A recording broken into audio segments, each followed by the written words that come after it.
As Jennifer mentioned, sometimes teach, and when I teach at USC, I often ask my students, what is it that you're here to learn?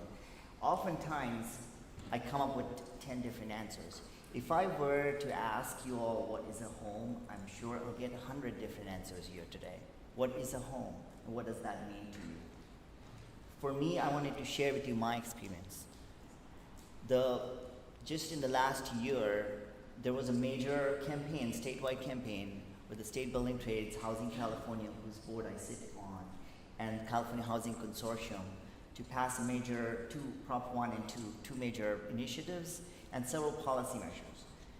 When we polled, we did a lot of research, we tried to understand what it is that we're trying to solve. We often came up with that particular thing that we could not define, where people live. One of the answers stood out at me. This was from a kindergartner in an urban school district that basically said, home is where mine is. That's what home means to many of us. It is not a commodity.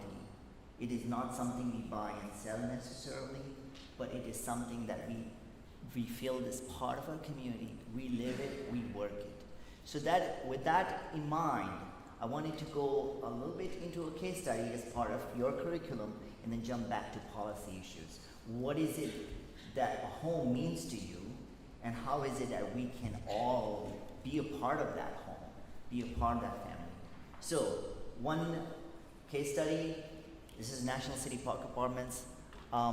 During the late 60s, the building trades partnered with a nonprofit developer to build 456 units on 22 acres. There's a community center, a youth development center, a child care center on that facilities. It's more than 50 years old, it needs some love. So we partnered with the nonprofit developer to be able to redevelop a part of it. We're gonna tear down 64 units and we're gonna rebuild 223. As Jennifer mentioned, we're being very cognizant of who it is that resides and make sure that within our large property we can accommodate everybody. We're approaching it quite differently. We're making sure we're tripling the number of units. The mayor is here. We are fully entitled. The National City Master General Plan allows us to build 1,200 units on what is a 22-acre site. We're gonna we can do it ministerially. If you do discretionary with approvals, maybe by the city council, it will go up to 2,000 units at some point. But right now we're starting small with 223 units.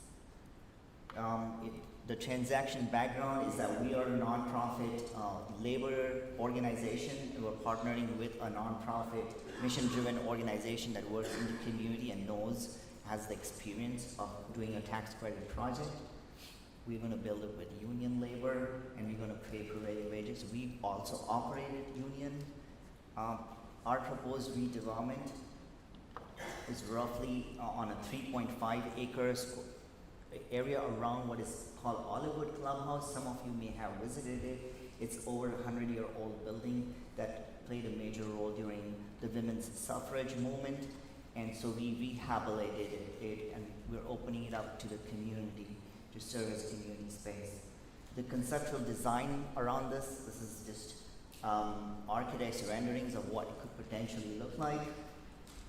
The density is we're going to the fullest extent we can, but we're also being cognizant that we want to create a model that can be replicated in other parts of the county, if not the state.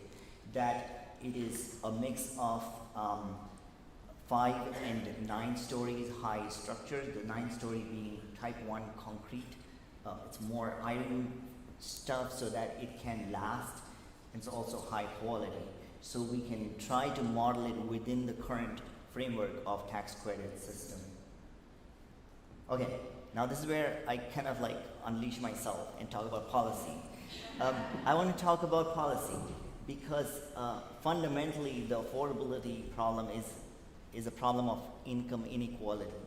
It is two sides of the scale, prices and paychecks. Craig talked about the 3 Ps, I'd like to talk about the 2 Ps. That's more fundamental. So prices and paychecks. Our gap, the affordability gap, is that paychecks have not kept up with prices. And by prices, I mean both home ownership and rental. But more importantly, for those that are on the lower rungs of the pay scale, it's even worse. They pay a larger share of their paycheck towards the prices. This is not something new that you all have already heard multiple times, but it becomes compounded because we're talking about solutions. So let me get to the next slide. This is about the 500,000, the goal of 3.5 million homes by the governor, and it trickles down to regional housing needs and then down to local goals. It's a very ambitious goal. The green line represents where we are in terms of, the blue line represents the housing permits, and the green line represents where we are in terms of the current workforce. So you can see that they're kind of like head to head. Well, what we're talking about is double that. We don't have the workforce to build that kind of housing. But more importantly, we should think a little bit more.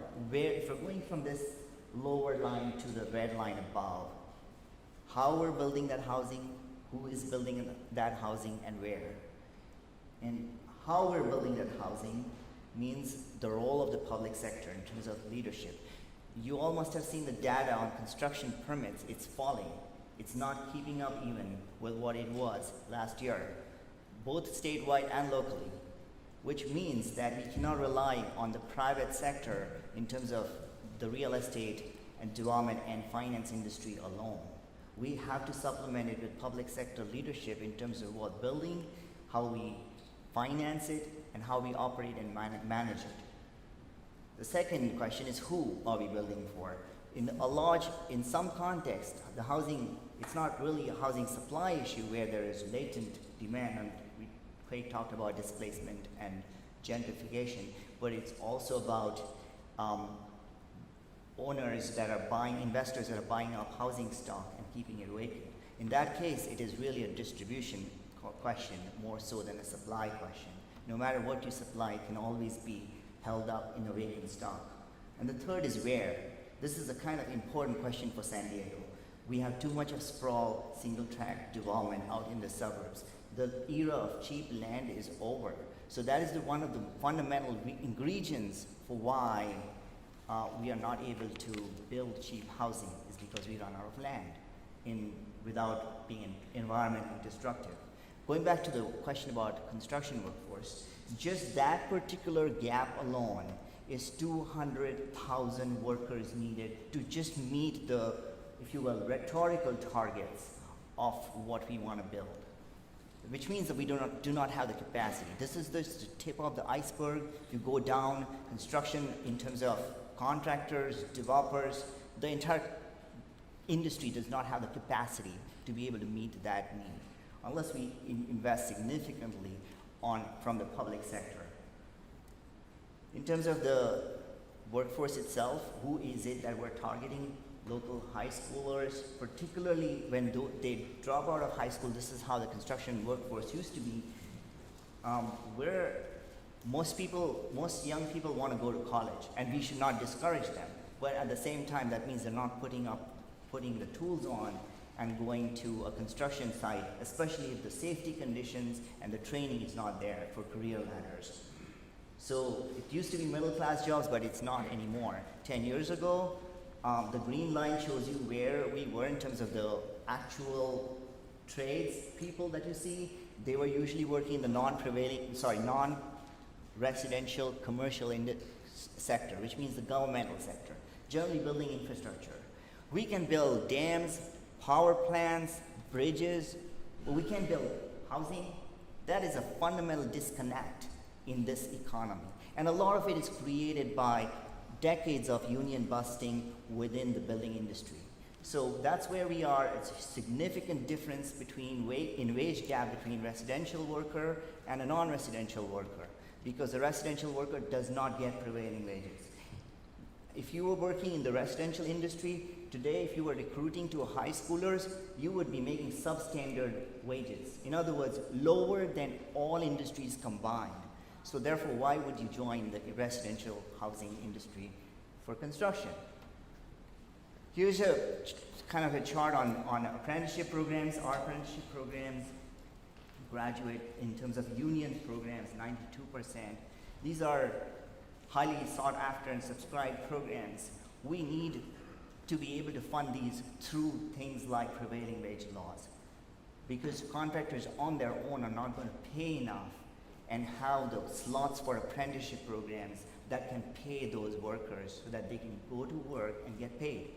The fundamental problem, once again, about affordability is the gap between what people make and how much they have to pay on housing. This is just an illustration of community that can get out of poverty through career ladders, apprenticeship training programs, partnerships with public institutions through land resources and leadership, as well as opportunities so that they can get out from their apprenticeship programs, graduate into journeymen, and be able to sustain a family. So with that, I think I covered a lot of the policy concerns. I am here to be able to kind of like open it up if you need to, and talk a lot about many more issues. I do have different kind of modules, and Jennifer and I thought through that this probably what was the missing part. So I limited myself to that. Thank you. I know that's a lot to